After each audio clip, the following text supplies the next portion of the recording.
Yes. All the examples you cited are crimes. Kids shooting at other kids, shooting from cars. So what's the value of the civil order?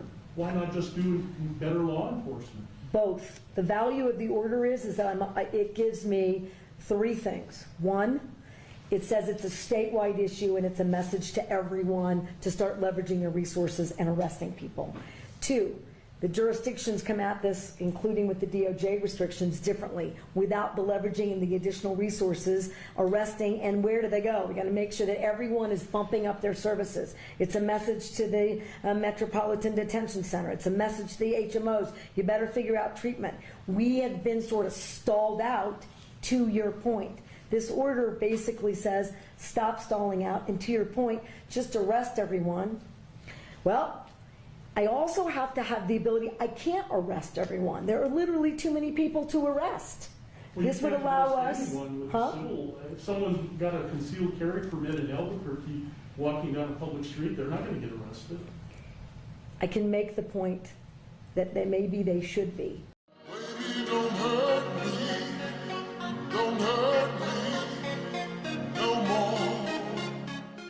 And this is the point.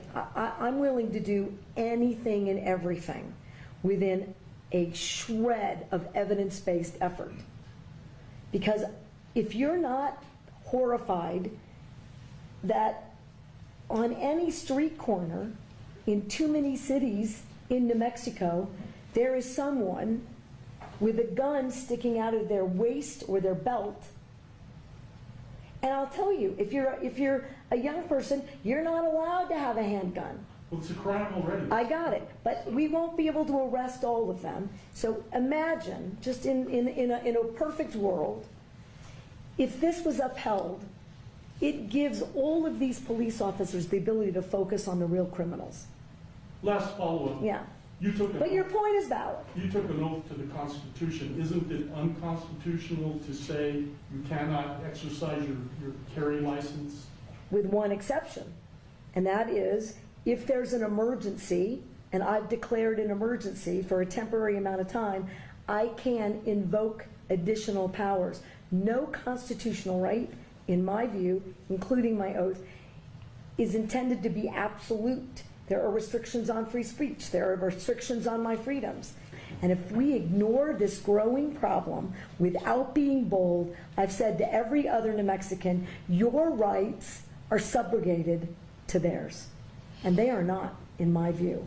Wait a minute. Okay. You're talking about crimes. There are already laws against the crimes, so how are their rights? I got it. But again, if I'm unsafe, who's standing up for that right? If this climate is so out of control, somebody should do something. I'm doing as much as I know to do. Madam Governor, do you really think that criminals are going to hear this message and not carry a gun in Albuquerque on the streets for 30 days? No.